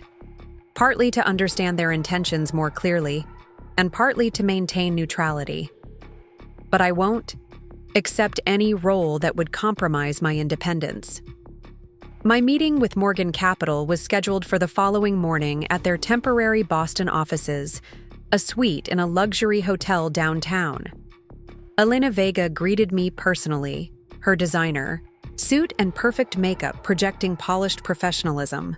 Olivia, thank you for coming, she said, guiding me into a conference room where 3 other Morgan executives waited. We're excited to discuss how your expertise could benefit our vision for Harrington's future. The presentation that followed was slick and persuasive, emphasizing market expansion, technological transformation, and enhanced profitability. But beneath the impressive projections and confident assertions, I noticed significant omissions. No specific commitments regarding staff retention, vague references to streamlining operations, and an emphasis on unlocking shareholder value that typically signaled aggressive cost-cutting. When I pressed for details on their post-acquisition staffing plans, Elena's responses were diplomatically evasive. We envision a more efficient organizational structure that leverages top talent while eliminating redundancies, she explained. The corporate euphemisms failing to mask the underlying message of substantial layoffs. And my potential role? I inquired. You mentioned senior leadership, but what specifically did you have in mind? Elena exchanged glances with her colleagues before responding. We see you as the ideal public face of the transition, someone who represents both Harrington's heritage and its future. Your title would be Executive Vice President of Client Relations, focusing on reassuring key clients during the restructuring phase. The role sounded superficially impressive, but functionally limited. Essentially, I would be used to pacify nervous clients while Morgan implemented changes I would have little authority to influence. A figurehead with a prestigious title, but minimal power. That's an interesting proposal, I replied neutrally. I'd need to understand more about the decision-making structure and my actual authority within it. Elena's smile remained fixed. Of course, we anticipate you would have significant input on client-facing strategies, while our operational team would handle the internal transformation process. Translation: I would have no say in the decisions about staffing, structure, or fundamental business approach, the very areas where my concerns were strongest. I maintained a professional demeanor throughout the 2-hour meeting, asking detailed questions and taking careful notes. By the time we concluded, I had a comprehensive understanding of Morgan's intentions for Harrington Financial. Extract maximum value through aggressive restructuring, leverage the firm's prestigious client, list and eventually merge its remnants into Morgan's broader financial services division. The Harrington name would survive, but the organization my great-grandfather had built would effectively cease to exist. "We'd need your decision within the week," Elena said as she walked me to the elevator. "Our offer to the board goes to final. Vote next Thursday, and we want to announce our leadership team simultaneously to reassure the market." I promised to consider their proposal carefully and provide a timely response. As the elevator doors closed, I exhaled deeply, feeling as though I'd emerged from a high-stakes negotiation, which, in essence, I had. Back at my apartment, I created a detailed comparison of Morgan's and Atlas's approaches, weighing the implications for Harrington's employees, clients, and overall legacy. The conclusion was inescapable.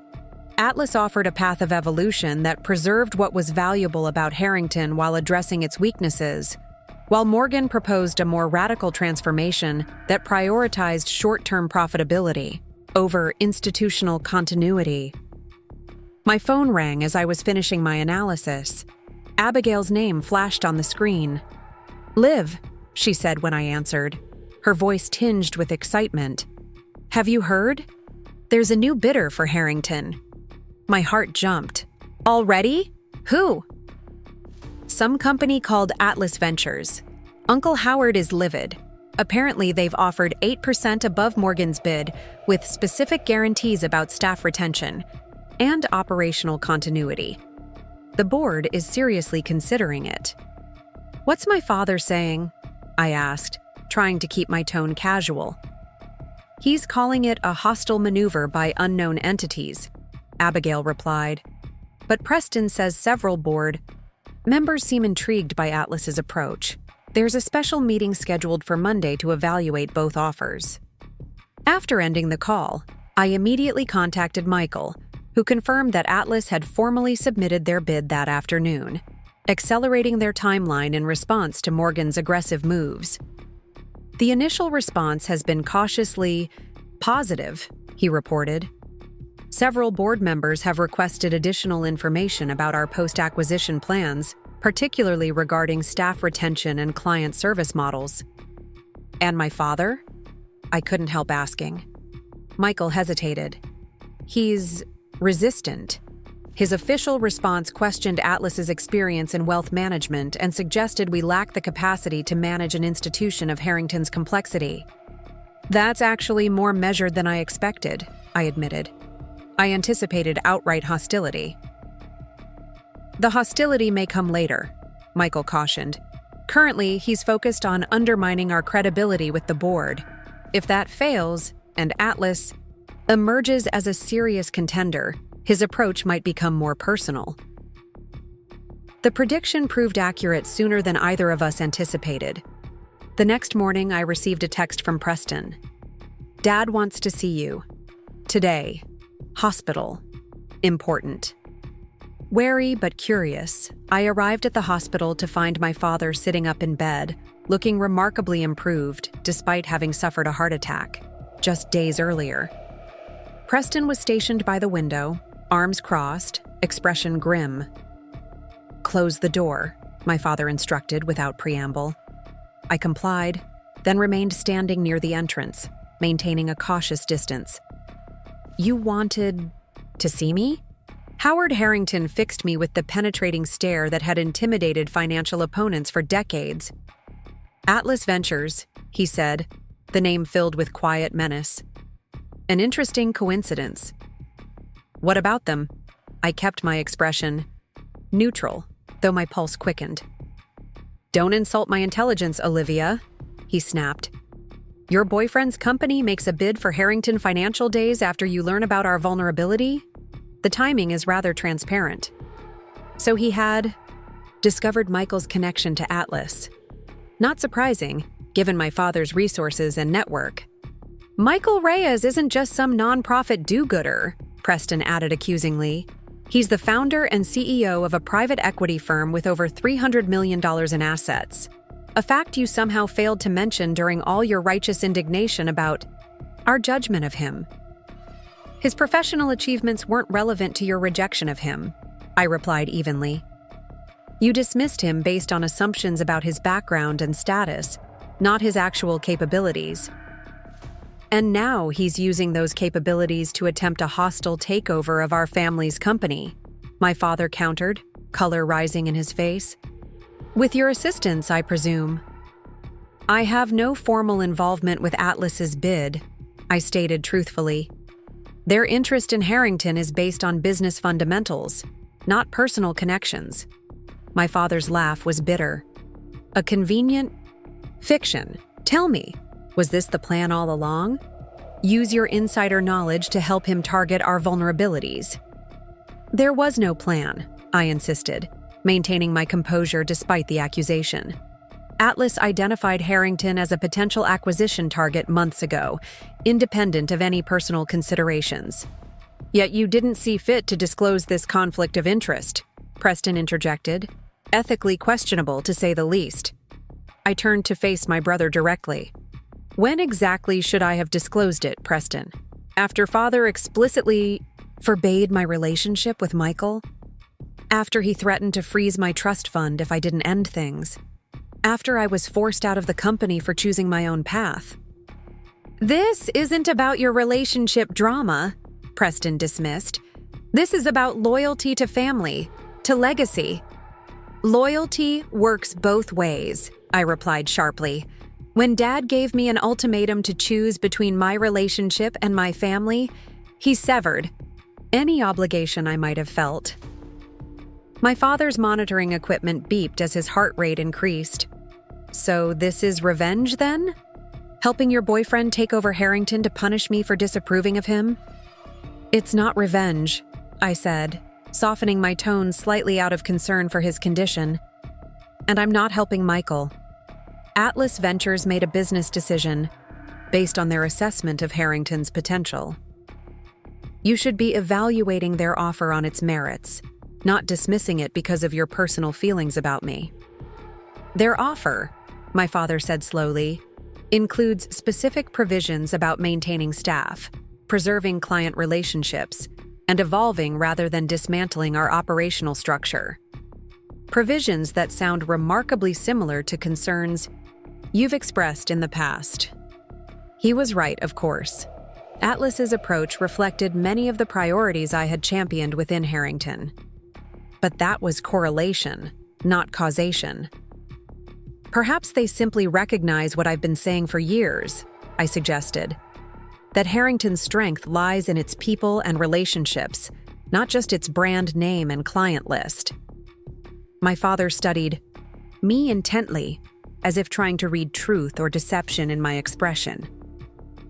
The board is meeting Monday to evaluate both offers, he said finally. Several members have expressed interest in hearing your perspective, given your former role and unique position. The implied question hung in the air. Which offer would I endorse? If asked, I replied carefully, I'll provide an honest assessment based on what I believe is best for Harrington's future, its employees, its clients, and yes, its legacy. And what assessment is that? Preston pressed. I met his gaze steadily. Based on my analysis of both proposals, Atlas offers the more sustainable path forward. Their approach preserves what makes Harrington valuable while addressing its competitive weaknesses. Morgan's strategy prioritizes short-term profitability over long-term institutional health. My father's expression darkened. So you've chosen... His sighed.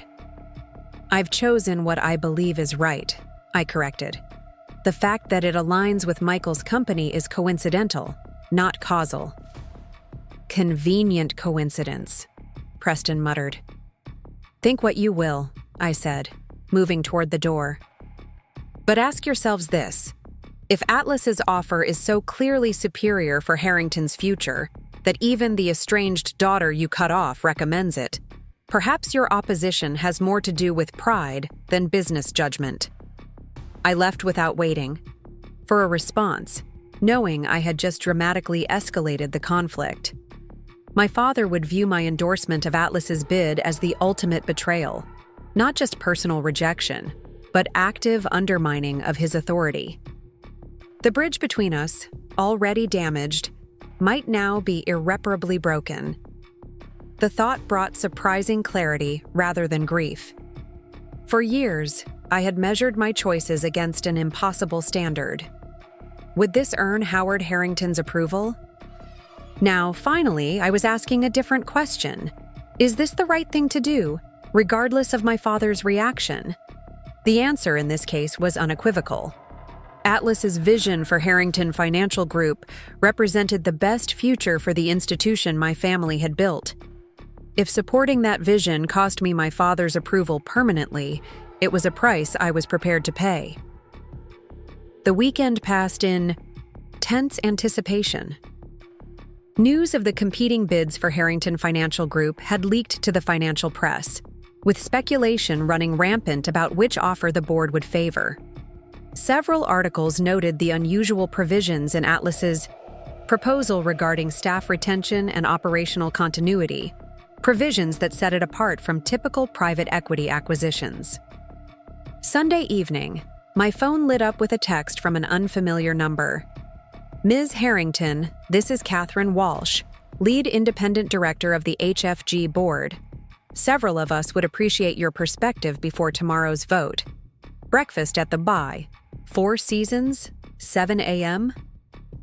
Catherine Walsh was a formidable figure in Boston financial circles, former CFO of a major insurance company, current board member for 3 Fortune 500 firms, and one of the few women who had cracked the upper echelons of New England's old money networks. Her reputation for incisive analysis and straightforward communication had earned her the nickname Clarity Walsh among her peers. I arrived at the Four Seasons precisely at 7 a.m., dressed in a conservative navy suit that projected professional competence rather than family privilege. Catherine was already seated in a discreet corner of the restaurant, accompanied by 2 other board members. Robert Chen, a technology entrepreneur whose wealth management business had been acquired by Harrington a decade earlier, and James Fitzgerald, a silver-haired investment banker who had served on the board since my grandfather's tenure. Olivia, Catherine greeted me with a firm handshake. Thank you for joining us on such short notice. I appreciate the invitation, I replied, taking the offered seat. Though I'm curious about its purpose, given my current separation from Harrington Financial. Catherine's direct gaze was assessing but not unfriendly. Your current separation is precisely why we wanted to speak with you. You have unique insights into Harrington's operations without current conflicts of interest, at least regarding your employment there. The qualification was deliberate, acknowledging the elephant in the room. My relationship with the CEO of Atlas Ventures. Let's address that immediately, Catherine continued, her no-nonsense approach refreshing after weeks of my family's emotional manipulation. We're aware of your personal connection to Michael Reyes of Atlas Ventures. We expect complete transparency regarding that relationship and any discussions you've had about Harrington Financial. I appreciate your directness, I said, matching her forthright tone. Yes, I am in a relationship with Michael Reyes. Yes, I am aware of Atlas's interest in acquiring Harrington. No, I have no formal role in their acquisition strategy or decision-making process. I've maintained ethical boundaries while acknowledging the obvious personal connection. James Fitzgerald leaned forward, his expression skeptical. Yet you've had discussions about Harrington with Mr. Reyes? We've discussed the situation generally, I acknowledged. Just as I've discussed it with Morgan Capital when they approached me about a potential role post-acquisition. This revelation clearly surprised them. Good. It would help establish my credibility as someone evaluating options independently, rather than simply advocating for Michael's interests. Morgan offered you a position? Robert Chen asked, intrigued. Executive Vice President of Client Relations, I confirmed. essentially a client-facing role during their restructuring process. "And did you accept?" Catherine inquired. "I did not. I have concerns about their post-acquisition strategy and the limited authority the role would actually entail." Catherine nodded thoughtfully. "Tell us about those concerns."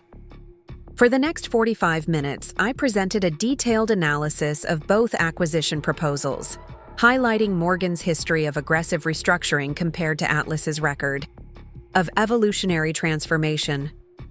I emphasized particular vulnerabilities in Harrington's current structure that Morgan might exploit for short-term gains at the expense of long-term stability. The fundamental difference, I concluded, is that Morgan sees Harrington primarily as an undervalued asset to be optimized for immediate returns, while Atlas appears to view it as an underperforming institution with significant potential for sustainable growth. One approach prioritizes extraction, the other, evolution. The board members listened attentively, occasionally interjecting with pointed questions about specific aspects of my assessment.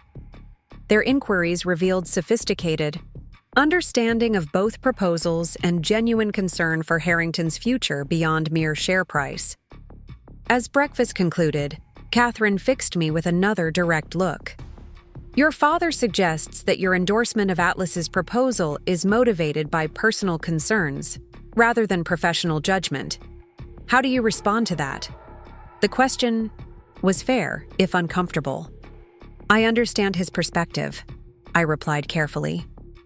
"From his position, my relationship with Michael creates an inherent bias.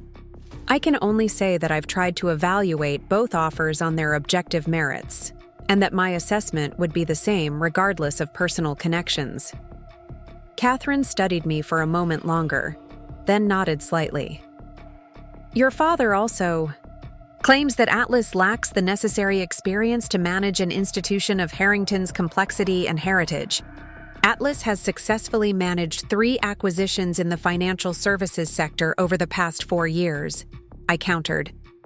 "All have shown improved performance metrics post-acquisition, with client retention rates above industry averages. Their team includes veterans from Goldman Sachs, JP Morgan, and Fidelity. While they haven't previously acquired a firm of Harrington's specific profile, their track record demonstrates capacity for thoughtful integration and evolution." Robert Chen's expression showed growing interest. "You've done considerable research into their operations." "I've researched both Morgan and Atlas thoroughly," I confirmed. "My professional reputation is at stake in any recommendation I might offer." James Fitzgerald, the most traditional of the 3, frowned slightly. "Regardless of business considerations, there's something uncomfortable about a family company being acquired through a connection to the founder's daughter. It creates an appearance of impropriety." "I understand that concern," I acknowledged, "and I would encourage the board to implement whatever additional oversight and transparency measures you deem necessary to address it." The ballroom of the Copley Plaza Hotel buzzed with conversation as Boston's financial elite gathered for the annual Massachusetts Economic Forum. I adjusted my emerald green evening gown, scanning the crowd for familiar faces. 6 months had passed since Atlas Ventures acquired Harrington Financial Group, and this was the first major industry event where all the key players would be present. Across the room, I spotted my father deep in conversation with several board members from competing firms. His posture remained commanding despite everything that had transpired. My mother stood beside him, her pearl necklace catching the chandelier light as she laughed at something one of their companions said. Neither had acknowledged my arrival, though I knew they were aware of my presence.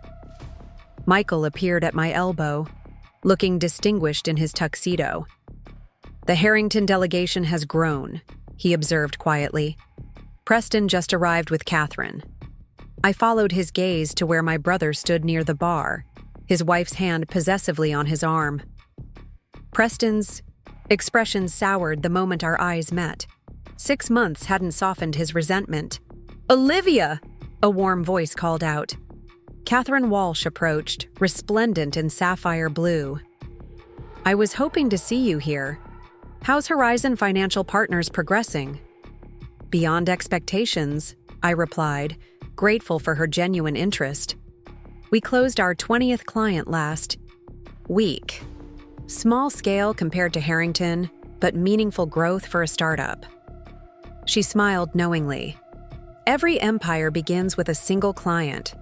Your approach to next-generation wealth management is exactly what this industry needs. As we chatted, I noticed a shift in the room's energy. People were gravitating toward the main podium where the evening's keynote speaker would soon address the gathering. I was about to suggest we find seats when the master of ceremonies approached Michael directly. Mr. Reyes, we're ready for you whenever you're prepared to speak. My surprise must have shown because Michael squeezed my hand gently. I wanted to tell you earlier, but the timing never felt right. The forum asked me to share Atlas's vision for regional financial services evolution, including our approach to the Harrington acquisition. My pulse quickened. This would be the first public discussion of the acquisition beyond carefully worded press releases. Michael at the podium meant my family would have to listen, would have to confront the reality of who he truly was beyond their prejudices. Go, I encouraged him. Show them exactly who they underestimated. As Michael made his way to the stage, I found a seat with a clear view. The room quieted as he was introduced, his credentials read aloud for the first time in this setting. CEO of Atlas Ventures, MBA from Wharton, former consultant with McKinsey, board member of 3 Fortune 500 companies. Each accomplishment landed like a gentle rebuke to those who had dismissed him as merely a nonprofit employee playing at business. Good evening, Michael began, his voice confident and clear. 6 months ago, Atlas Ventures completed its acquisition of Harrington Financial Group. Tonight, I want to discuss not just what we've accomplished, but why this transformation matters for Boston's financial future. He spoke eloquently about preserving institutional knowledge while embracing innovation, about expanding access to financial services while maintaining fiduciary excellence. His presentation included specific metrics: client retention at 96%, employee satisfaction scores increasing by 22%, new market penetration up 40% among previously underserved demographics. But it was his closing remarks that commanded absolute attention. Harrington Financial Group represents something precious in our industry: multi-generational dedication to client service and financial integrity. When my team at Atlas evaluated potential acquisitions, we weren't looking for quick returns or arbitrage opportunities. We were seeking institutions with strong foundations that could evolve to meet changing market demands. He paused, his gaze sweeping the room before settling briefly on where my family sat. The decision to sell a family business is never easy. I want to acknowledge the Harrington family's century-long stewardship of this institution. Howard, Harrington built something remarkable, something worth preserving and evolving. Our commitment at Atlas is to honor that legacy while preparing it for the next 100 years. The room erupted in applause. I watched my father's face, seeing emotions flicker across his usually controlled features. Surprise, certainly. Perhaps a touch of respect. And something else. The dawning recognition that he had catastrophically misjudged the man now receiving a standing ovation from Boston's financial establishment. As Michael returned to his seat, people approached to congratulate him, to ask questions, to express interest in potential partnerships. I remained where I was, observing the subtle shift in dynamics. Preston looked uncomfortable, his earlier smugness evaporating. My mother whispered urgently to my father, her expression suggesting recalculation of established positions. Later, as the formal program concluded and networking resumed, I found myself at the dessert station when my mother approached. "Olivia," she said, her voice carefully neutral. That was illuminating. "Michael's presentation?" I asked, selecting a chocolate truffle. "He's quite accomplished when given the opportunity to demonstrate it." She had the grace to look slightly ashamed.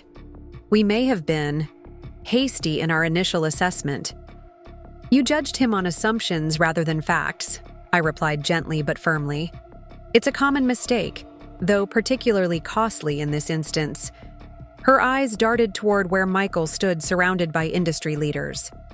Your father is considering approaching him to discuss potential advisory board positions for former Harrington executives during the transition. The irony wasn't lost on me.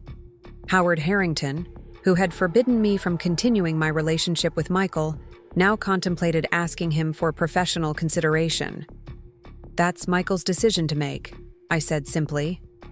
As if summoned by our conversation, my father materialized beside us. He cleared his throat awkwardly, a rare display of discomfort from a man who usually commanded every room he entered. Olivia, he began, then paused, seeming to reconsider his words. Michael gave an impressive presentation. The possessive pronoun was new, an acknowledgement of our relationship he'd never made before. He's exceptionally talented. I agreed. As I mentioned when I first introduced him to the family. My father's jaw tightened momentarily, but he pressed forward. I wonder if I might speak with him about the transition planning. I studied my father's face, seeing the struggle between pride and pragmatism. He's just over there, I indicated. Though I should mention he has a very good memory for how people have treated both him and me. The warning was clear. My father would need to approach this interaction very differently from their first meeting. I understand, he said quietly. Perhaps you would. Accompany me? The request surprised me. Howard Harrington asking for his daughter's assistance in approaching the man he'd once dismissed as beneath our family. If you genuinely want to build a new professional relationship, you need to do this yourself, I replied. Michael respects authenticity and directness. Approach him as yourself, not as the former CEO of Harrington Financial or as my father. Just as Howard Harrington, someone interested in a conversation. He absorbed this advice, nodding slowly.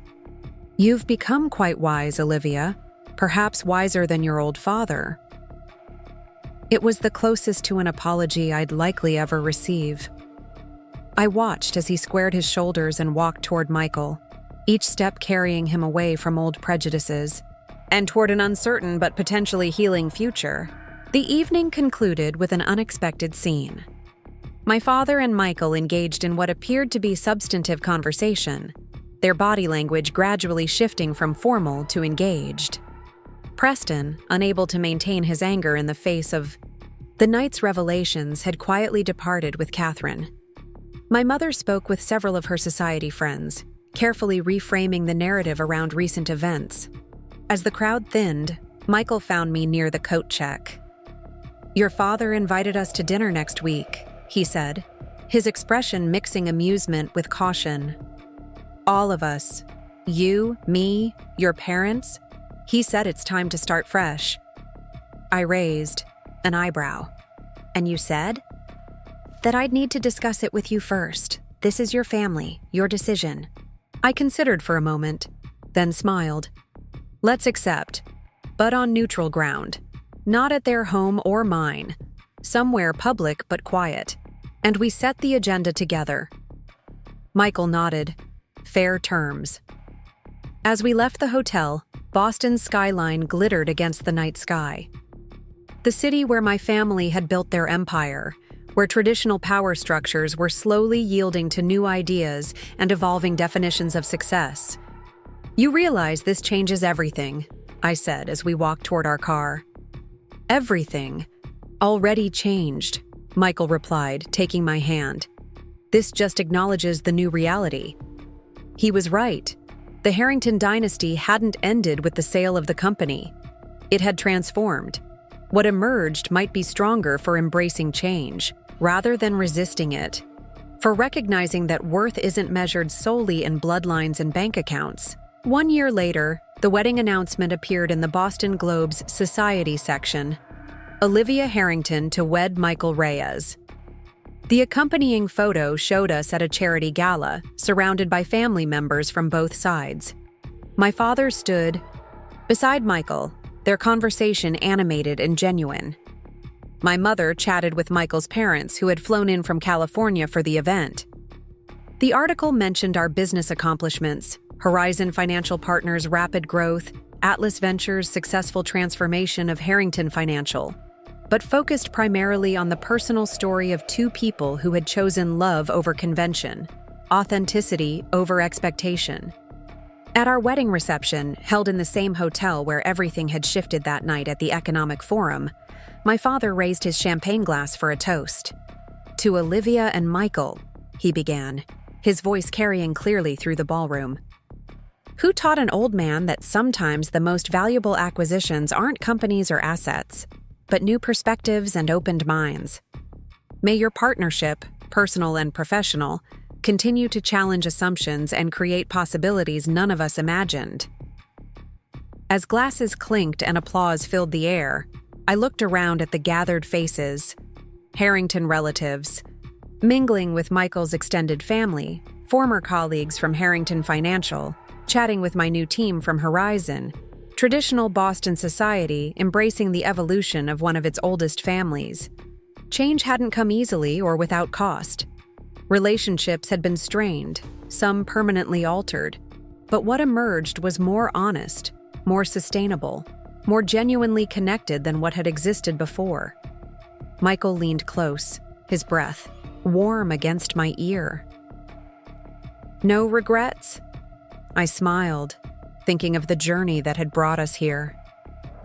"None at all. Sometimes getting everything means letting go of what never really mattered." He kissed me softly as the orchestra began to play, and we moved onto the dance floor. Around us, two worlds that had once seemed irreconcilable now moved in harmony, proof that love, respect, and understanding could bridge even the deepest divides. The future stretched before us, bright with possibility. The Harrington name would continue, not as a rigid dynasty demanding conformity, but as an evolving legacy embracing growth, inclusion, and the courage to choose one's own path. Sometimes the greatest inheritance isn't money or status or property. Sometimes it's the freedom to define value for yourself, to build something authentic with someone who sees your worth beyond any balance sheet or social register. As Michael spun me across the dance floor, my wedding dress flowing like silk water, I caught my father's eye. He nodded once, a gesture of acknowledgement, acceptance, and perhaps even pride. Not in the daughter who had followed his plan, but in the woman who had found the courage to write her own. Up next, you've got two more standout stories right on your screen. If this one hit the mark, you won't want to pass these up. Just click and check them out.